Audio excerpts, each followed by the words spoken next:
이번 피치 문제가 가장 중요한 거는 소위 우리가 영리라고 하죠. 그러니까 건드리면 안 될 부분. 부채라는 부분에 대한 리스크를 이번에 피치가 결국은 미국을 건드려 놨기 때문에 그 파장이 잘못하면 딴 쪽으로 퍼질 수 있는 리스크 자체가 이번에 좀 불거졌다라는 게. 우리나라 포함입니까?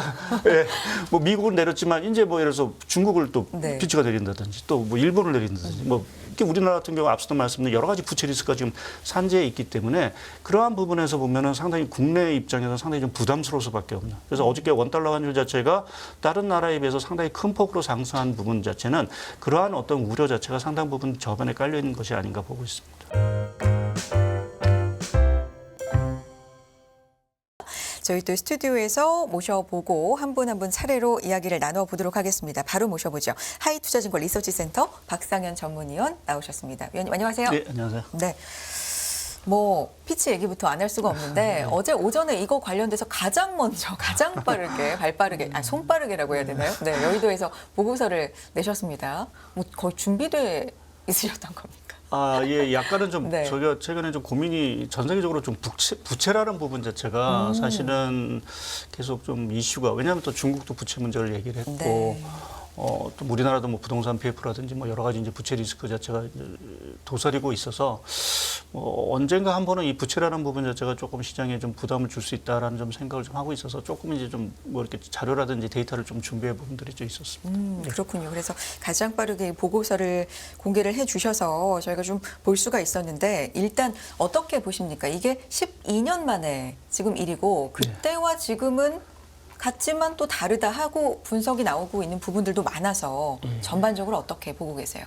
일단 뭐 신용등급 하향 조정에 대해서 뭐 여러 가지 말이 많습니다. 네. 뭐 미국은 뭐 조금은 뭐 생뚱맞다는 식의 어떤 표현도 좀 쓰고 있는 느낌인데요. 그래도 이제 피치가 이렇게 신용등급을 하향한 부분에 있어서의 원인은 뭐 당연히 재정 부채 이러한 얘기가 사실은 가장 중요한 부분들이고요. 화면을 잠깐 보여드리겠지만 미국의 지금 연방 부채 규모 자체가 사상 최고치입니다. 그러니까 미국 역사상 사상 최고치고 문제는 앞으로 이게 더 급격히 늘어날 수밖에 없는 구조를 갖고 있다라는 부분이죠. 그래서 뭐 피치가 얘기했던 근거가 틀린 부분들은 아닌 것 같고요. 또 오늘 이제 가버넌스 문제 계속 뭐 민주당하고 공화당하고 부채한도 협상을 갖고 이제 싸우고 있어서 뭐 당연한 부분들인데 과연 우리가 이제 경험했던 2011년과 같은 공포가 재현되겠느냐라는 부분에서는 저는 좀 차이점이 있다라는 점을 생각을 하고 있고요. 그러니까 우리가 2011년을 되돌아 보면은 조금 이제 생각을 그때는 이제 금융위기의 끝자락이었습니다. 그래서 아직은 위기 자체가 완전히 해소된 상황들이 아니었죠. 또 당시 기억을 해보시면 이제 그리스라든지 비구스 국가 때문에 유럽 재정 위기가 또 있었습니다. 그래서 미국의 신용 등급이 하향 조정됐을 때 사람들이 가장 우려했던 거는 이 상환에 대한 리스크, 그러니까 국채 자체를 우리가 상환 못 받는 게 아닌가라는 이제 우려 공포감이 있었기 때문에 시장이 이제 크게 하락을 했고 또 그 당시 보게 되면 경기 자체가 회복은 했지만 이게 흔들리는 거 아니야라고 하면서 이제 소위 디프레이션, 그러니까 경기 침체와 물가 하락에 동반되는 소위 디프레이션 자체의 우려가 있었기 때문에 시장이 아주 화들짝 놀란 부분들이 있고요. 그럼 지금하고 이렇게 좀 돌이켜 생각해 보면 지금이 그럼 미국 상황이 뭐 부채라는 부분 자체는 많아지긴 했지만 사실은 미국은 상대적으로 견조하다라는 게 다 일반적인 부분들이고요. 특히 미국 기업 같은 경우 보게 되면 2011년에는 우리가 생각해 얼핏 그렇게 강한 기업들이 사실은 없었습니다. 근데 지금은 빅테크라든지 뭐 이러한 쪽이 여전히 강하기 때문에 그러한 부분에서 보면 뭐 이게 상환에 대한 그러한 문제는 아닌 것 같고요. 그러니까 시장이 우려한 부분은 소위 이게 스태그플레이션, 그러니까 물가가 사실 지금 높은데 거기에 이제 금리마저도 또 올라가면서 미국 경기가 지금 연착륙한다는 게 거의 대세인데 그게 흔들리는 게 아닌가라는 우려감이 이번에는 좀 지배하고 있는 부분들이 아닌가 좀 생각을 하고 있고요. 그래서 그 중심에는 사실은 지금 국채 금리가 있다라는 좀 생각을 하고 있습니다. 네. 이 말이 맞다는 게 아니라 이런 네. 생각을 이제 할 수도 있어서 네. 굉장히 어리석은 생각이면 그렇게 지적을 해주시면 예. 되는데 이제 궁금한 부분이 뭐냐면 미국 신용등급이 강등된 이슈가 그렇게 뭐 큰 파장까지는 아닐 수 있다라는 의견 중에 하나가 네. 사실 신용등급이 내려간다는 건 그 나라의 조달금리가 올라간다는 거잖아요. 네. 예를 들면 어떤 한 나라의 신용등급이 내려가서 돈을 빌릴 때는 그만큼 비싼 이자를 주고 이제 빌려와야 그렇죠. 예. 된다는 어떤 그런 리스크가 예. 생기는 건데 다른 나라 같으면 문제가 되겠지만 미국은 본인들이 돈을 찍는 어디서 돈을 다른 나라에서 빌려오는 게 아니라 찍는 나라이기 때문에 그렇죠. 이게 그렇게 강등 뭐 시킨 게 큰 이슈인가 할 수 있거든요. 예, 어떤 예. 분들의 의견으로는. 예. 이 예, 생각은 예, 맞는 네. 지적입니다. 말씀드린 미국이 조달 금리 자체가 갑자기 튈 것도 아니고 또 이제 미국 국채를 편입했던 펀드에서 그 신용 등급이 강등됐다고 해서 미국 국채를 갖다가 팔지도 않을 거기 때문에 사실은 그렇게 미국 입장에서 보면 큰 이슈가 아닐 수도 있는 부분들입니다. 그렇지만 전 세계적으로 우리가 팬데믹 이후에 가장 이제 경기 회복 과정 속에서 문제가 이렇게 가장 리스크로 본 거는 결국 이제 재정이 많이 풀리고 하면서 이제 부채가 많이 늘어났다라는 부분들이고요. 이제 그러한 측면에서 보게 되면 최근에 또 특히 물가도 안 잡히고 있는 상황에서 이번 신용 등급으로 하향을 해서 조달 금리가 안 올라간다 하더라도 미국 국채에 대한 수요 자체가 조금은 떨어질 수 있다라고 하면 국채 금리 자체가 이제 올라가면서 시장에 부담을 줄 수 있다라는 부분이죠. 우리가 돌이켜 보면 SVB 사태에 있던 3월 초에 그 국채 10년물 금리가 얼마면 4.0%였습니다. 4.5죠. 근데 오늘 종가 기준으로 보게 되면 4.07%인가 가지면서 오늘 연중 최고치를 기록했습니다. 네. 아주 공교로운 거죠. 4%대 올라가면서 또다시 부채 리스크 자체가 같이 부각됐다라는 부분 자체가 시장이 조금 우려를 하고 있었는데 그게 뭐가로 이게 딱 트리거가 될까라고 생각을 했는데 이게 뜻하지 않게 이 신용등급 하향 조정이라는 부분 자체가 트리거가 되면서 사실은 미국 국채 금리가 조금 더 올라가고 이러한 흐름이 만약 고착화된다. 더구나 지금 미국 지표가 계속 어저께 고용 지표도 상당히 서프라이즈가 나오면서 그렇게 하면 연방 기준금리가 9월 달에 금리 또 인상하는 거 아니야라는 이제 우려감이 같이 맞물린 것들이 전반적으로 이제 부채 리스크 자체를 좀 자극했다라는 것이 지금의 어떠한 사태 본질이 아닌가 좀 생각을 하고 있습니다. 국채 금리 4%라는 게 갖는 어떤 의미가 있잖아요. 시장에 주는 부담이 있지 않습니까? 지금 상황은 어떻습니까? 어제 같은 경우도 그렇고 그 전날에도 사실 4% 위에서 움직였는데 이게 4%또 올라갔다고 해서 네. 뭐가 큰 일이 나는 건 아닌데 문제는 이제 이게 고착화되는 게 문제가 네. 되겠죠. 이게 4%대 금리가 계속 유지가 된다라고 하면 지금 잠자고 있었던 리스크들이 다 부각이 될 수 있는 거고요. 그 대표적으로 이제 사무용 부동산 문제 같은 것들이 이제 문제가 될 수 있겠죠. 연말 연초 와서 꾸준히 그냥 우리가 상환을 해서 앞으로 금리 인하하면 이제 금리가 떨어지고 우리가 좀 살 수가 있어라는 어떤 기대감이 있었는데 이게 금리가 안 떨어지고 계속 올라가고 공실률은 계속 높아지고 한다라고 하면 결국 이제 낮아빠지는 어떤 그러한 것들이 많아지겠죠. 이제 그러한 우려감 자체가 상당 부분 있다라고 봐야 될 것 같고요. 문제는 사실은 미국만의 문제는 아니죠. 사실 네. 미국이 어떻게 건드겠죠. 문제는 이 지금 부채를 많이 갖고 있는 국가들 대표적으로 중국도 우리가 지방정부 부채는 이런 얘기 많이 하고 있고 최근에 일본도 사실은 부채에서 자유로운 국가가 아니고 더더구나 우리나라 같은 경우에도 보면은 가계부채가 전 세계적으로 지난해 가장 많이 늘어났다고 얘기를 하고 있고 부동산 PF 문제 있죠. 또 9월 달에 그 팬데믹 과정 속에서 대출했던 소상공인 자영업자에 대한 대출이 만기가 돌아오기 시작합니다. 그러니까 이러한 문제 자체, 부채라는 부분 자체가 사실 지금 곳곳에 다 있는 상황들이어서 이제 그거를 안 건드렸으면 하는데 그것이 자꾸만 금리가 올라가면서 그것을 자꾸만 건드리다 보니까 이렇게 되면 또 경기 자체가 신용 위기까지는 아직 얘기하기는 경기 자체가 뭔가 다시 흔들리는 거 아니야? 다시 정말 침체하는 거 아니야? 이러한 리스크를 좀 자극할 수 있는 것들이 좀 시장의 공포감까지는 안 해도 어저께 이제 시장의 좀 우려감을 좀 자극한 것이 아닌가 보고 있습니다. 그렇다면 금리 인상을 9월에 재차 할 수도 있는 거 아니야? 라고 앞서서 예. 언급을 해주셨는데 사실 어떻게 보면은 금리 인상을 마음 놓고 할 수 있는, 견딜 수 있는 경제 상황이기 때문에 연준이 좀 마음 놓고 그동안에 이렇게나 큰 폭으로 올린 것도 있는데 네. 이렇게 불안해지면 오히려 좀 망설이게 되는 거 아닐까요? 이걸 어떻게 봐야 됩니까? 예, 맞습니다. 그 연준 입장에서 상당히 고민이 될 거로 네. 보고 있습니다. 경기 지표로만 보면 조금 몰려도 될 것 같긴 한데 지금 피치가 그 신용등급을 하향하는 원인 중에 이제 재정 문제를 들었는데 거기에 이제 이자 지출 자체가 늘어난다라는 얘기가 이제 거기에 항목에 있습니다. 그러니까 그건 연준에서 공격적으로 금리 인상을 했다라는 부분 자체가 상당히 이제 문제가 됐기 때문에 이러한 지금 리스크 하향 조정까지 됐고요. 문제는 사실은 이제 이 가버넌스 문제를 이제 또 지적을 했는데 사실 이제 9월달 미국은 이제 10월부터 내년 이제 4월까지가 새로운 이제 회기가 시작이 되는데 또 이제 예산안 갖고 민주공화당이 또 싸우겠죠. 그러다가 이제 9월달, 10월달 들어서 또 연방정부 폐쇄 이런 얘기 또 합의를 못 봐서 한다라고 하면 또 정치적인 리스크가 부각이 될 거고요. 그러니까 연준 입장에서 그런 것도 사실은 고민거리가 될 겁니다. 이게 잘 지금 어떻게 관리돼서 경기 연착륙 분위기를 만들어놨는데 여기서 금리를 한 번 더 올렸을 경우 나올 수 있는 여러 가지 부정적인 파장. 그것도 정치권에서의 어떤 불협화음 뭐 이러한 것들을 고만하게 되면 9월달에 금리 올리는 게 맞을까라는 어떤 고민도 내심 커질 거로 저는 생각을 좀 하고 있습니다. 그래서 오히려 이번 신용등급 하향 조정 자체가 연준의 고민을 사실은 더 깊게 해주는 하나의 좀 계기가 되지 않았나. 그래서 뭐 9월에 저는 뭐 계속 뭐 경제 지표 좋긴 하지만 네. 동결 쪽에 그래도 조금 계속 말씀을 좀 드리고 있는 상황입니다. 이렇게 된다면 동결 쪽으로 예, 좀 갈 수도 예. 있다라는 말씀이신데 이 뉴스들을 이렇게 쭉 보다 보면 물론 피치라는 회사에서 이렇게 내린 거에 대해서는 엄청난 지금 파장이 예. 있지만 간밤에 예. 시장에서도 확인이 됐고요. 뭐 빅스 그렇게 15% 되고 물론 있지만 뭐 S&P도 아니고 뭐 약간 이렇게 조금 무시한달까요? 그런 예. 톤도 이렇게 나오고 있더라고요. 그럴 만합니까? 어떻습니까? 뭐 아무래도 좀 유럽계 네. 이제 신용 평가사다 보니까 아마 그런 평가를 받고 있는 것 같은데요. 그렇다 하더라도 뭐 미국 입장에서야 사실 기분이 나쁠 수 있는 부분들인데 사실 우리나라가 만약 신용등급 피치가 내렸다고 했을 때 그것에 대해서 뭐 딴지를 걸 수 있는 사람은 사실은 없을 걸로 봐서 사실은 뭐 피치가 내린 부분에 대해서도 일면 사실은 근거가 없는 것이 아니기 때문에 그렇게 뭐 미국은 반발할 수 있다 하더라도 사실은 좀 근거가 좀 저는 좀 뭐 우리가 이렇게 논할 사항은 아닌 것 같고요. 네. 근데 제가 뭐 앞서 이제 처음 말씀드렸듯이 이번 피치 문제가 가장 중요한 거는 소위 우리가 영리라고 하죠. 그러니까 건드리면 안 될 부분.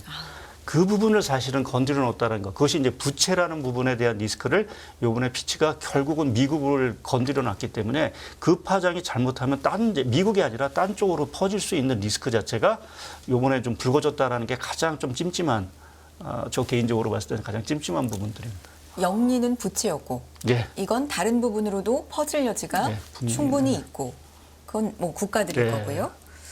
그러니까 우리나라 이번에 포함입니까? 뭐 미국은 내렸지만 이제 뭐 예를 들어서 중국을 또 네. 피치가 내린다든지 또 뭐 일본을 내린다든지 뭐 우리나라까지는 아니길 바라겠는데 만약 우리나라를 조금 이제 진영등급을 부채 때문에 아니길 내린다- 바라지만 뭐 가능성. 내린다고 네. 하면은 사실 시장이 상당히 좀 타격을 받을 수 있고 특히 우리나라 같은 경우 앞서도 말씀드린 여러 가지 부채 리스크가 지금 산재해 있기 때문에 그러한 부분에서 보면은 상당히 국내 입장에서 상당히 좀 부담스러울 수밖에 없는. 그래서 어저께 원달러 환율 자체가 다른 나라에 비해서 상당히 큰 폭으로 상승한 부분 자체는 그러한 어떤 우려 자체가 상당 부분 저변에 깔려 있는 것이 아닌가 보고 있습니다. 그렇군요. 자, 경제 얘기를 조금 더 해보겠습니다. 뭐 시장 얘기하고 좀 더불어서 해볼 텐데 침체 얘기가 거의 우려가 사라진 상황이었거든요. 한동안 몇 주간 이런 분위기가 이어진 상황에서 이런 변수가 지금 터진 겁니다. 뭐랄까요? 이게 시장 센티가 안 좋은 상황에서 이런 변수가 터졌을 때랑 네. 시장 센티가 굉장히 좋을 대로 좋은 상황에서 터졌을 때랑 뭐 악재긴 악재지만 불행 중 다행이라고 봐야 되는 겁니까? 그렇죠. 뭡니까? 그래서 네. 충격의 버퍼가 있다라는 부분 네. 자체는 당연스러운 것 같고요. 그러니까 지금 미국 지표를 보게 되면 뭐 고용 지표는 지금 워낙 좋은 것 같고요. 뭐 오늘도 이제 주간 신규 수급성 보고서가 나올 텐데 이게 20만 초반권이라고 하면 제가 경험한 거의 미국 호황 때 수준입니다.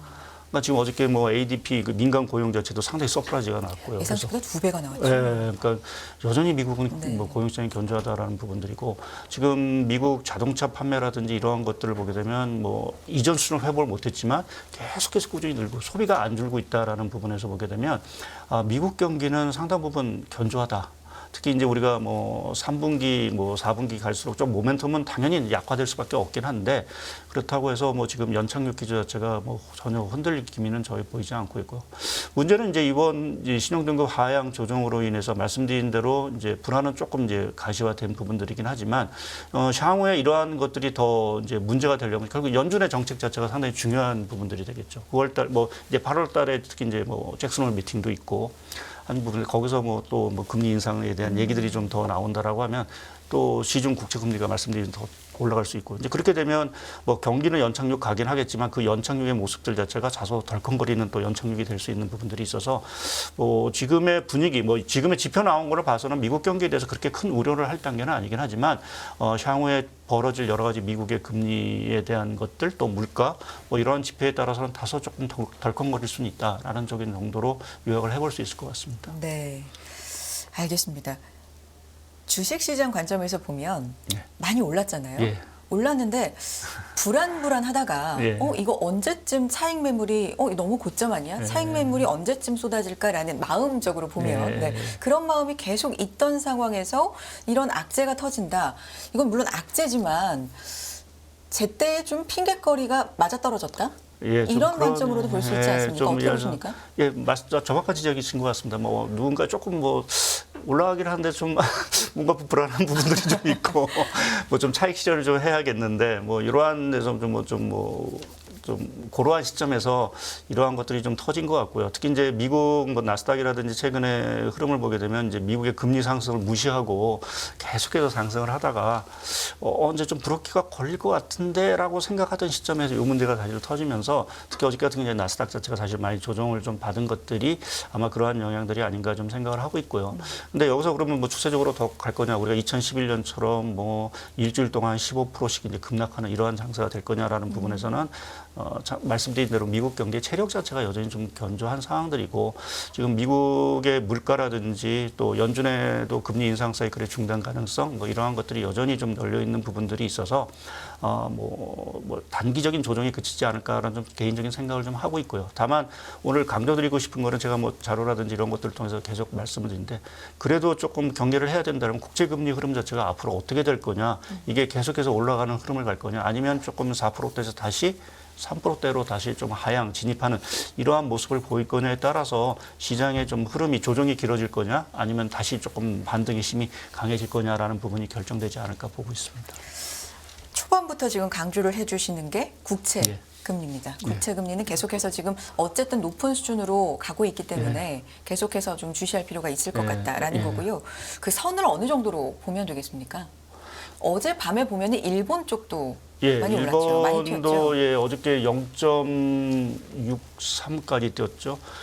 이게 지난주에 이제 YC 정책 자체를 이렇게 유연하게 하겠다라고 얘기를 하고 또 국채 매입을 했음에도 불구하고 상단이 0.5%를 넘고 0.6%대까지 진입을 했다라는 거는 뭐 피치의 이러한 하향 조정과 더불어서 좀 시장의 불안을 좀 자극하는 좀 또 다른 어떤 변수인 것 같습니다. 왜냐하면 여하튼 지금 우리가 전 세계적으로 유동성 자체가 상당히 풍부한 부분에 있어서는 엔캐리 트레이드라는 부분 자체도 사실은 무시할 수 없는 부분들이거든요. 엔캐리 트레이드라는 건 뭐 아시겠지만 일본에서 저리로 이제 차입을 해다가 해외에 이제 투자를 하는 부분들인데 결국 일본의 국채 금리 이러한 뭐 정책금리 자체를 올린 부분들은 아니지만 국채금리 자체가 이렇게 불안하고 계속 올라간다라고 하면 일부 자금, 엔캐리 트레이드 자금 자체가 청산이 되고 일본으로 다시 들어가는 이러한 움직임이 나올 수도 있습니다. 뭐 아직 그런 것들이 현실화된 부분들은 아닌데 이제 그렇게 됐을 때는 시중의 유동성이라는 부분 자체가 상당히 이제 조금 줄어드는. 그러니까 지금 말씀드린 미국의 국채금리 때문에 조금 시장이 좀 불안하기 때문에 유동성 흐름이 조금 뭐 SVB 사태 비슷하게 조금 다시 위축이 되는 이러한 상황에서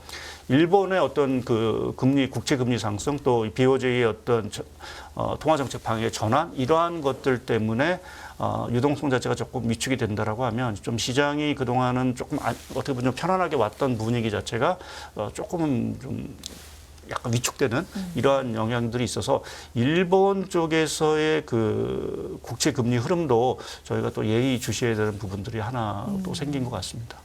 일본 쪽 YCC 때문에 가뜩이나 좀 주시를 하고 있는 상황에서 미국의 이런 이슈가 터지면서 조금 더 주시를 해야 될 것 같고요. 간밤에 일본 쪽의 국채도 좀 튀는 흐름이 있었어서 짚어봤습니다. 이 보고서에 보면은 이제 유가 부분도 짚어주셨는데 사실 유가가 80불 위에서 한동안 좀 움직인 어제 좀 떨어졌거든요. 그 이런 유가의 상승, 최근의 상승이 물가를 다시 자극시키나 이런 것도 좀 우려가 되는 부분이었는데 어떻게 보십니까? 예, 뭐 당연히 자극을 시킬 수 있는 어떤 레벨들이 조금 온 것 같고요. 이제 화면을 잠깐 보시게 되면 제가 그 90불을 좀 가정해서 앞으로 이제 YY 그 유가 상승률을 그려보면 이제 플러스권에 이제 돌아서게 됩니다. 그러니까 이게 우리가 작년 말부터 하반기부터 유가가 떨어졌기 때문에 요번에 이제 85불 뭐 이 정도 수준 가면 이제 슬슬 이제 유가 상승률이 이제 플러스로 돌아서게 되겠죠. 이제 그렇게 되면 이제 물가에 당연히 부담을 좀 줄 수밖에 없는 전년 부분들이. 동기 대비 이제는 플러스 쪽으로. 그래서 조금 이제 물가가 하락세가 조금 이제 주춤할 게 아닌가라는 이제 우려가 사실은 좀 있습니다. 그런데 저 개인적으로는 90달러까지 간다 해서 뭐 일시적으로 7, 8월 정도의 물가에 부담을 줄 수 있긴 하지만 이게 뭐 추세적으로 물가를 다시 뭐 폭등시키고 할 가능성은 커 보이지는 않고 있고요. 지금 뭐 이번 달 나올 물가를 봐야 되긴 하겠지만 있지만 기본적으로 지금 서비스라든지 또는 이제 공급망 개선에 따른 어떤 효과 거기에 뭐 고용 지표는 사실은 좋은데 최근에 이제 그 경제활동 참가율이라든지 이런 것들이 상당히 이제 높아지면서 공급 자체가 사실은 좀 많이 늘어나고 있습니다. 그래서 임금 상승률 자체도 좀 둔화될 수 있는 부분들이 있어서 지금의 미국의 물가 흐름 자체의 어떤 둔화, 특히 이제 서비스 물가의 둔화가 7월, 8월 지표에서 상당히 조금 두드러지게 나올 수도 네. 있다라는 쪽에서 보게 되면 물가에 대한 리스크는 뭐 유가 상승에도 불구하고 그렇게 자극은 되지는 않을 거로 좀 보고 있습니다. 알겠습니다. 유가까지 짚어봤습니다.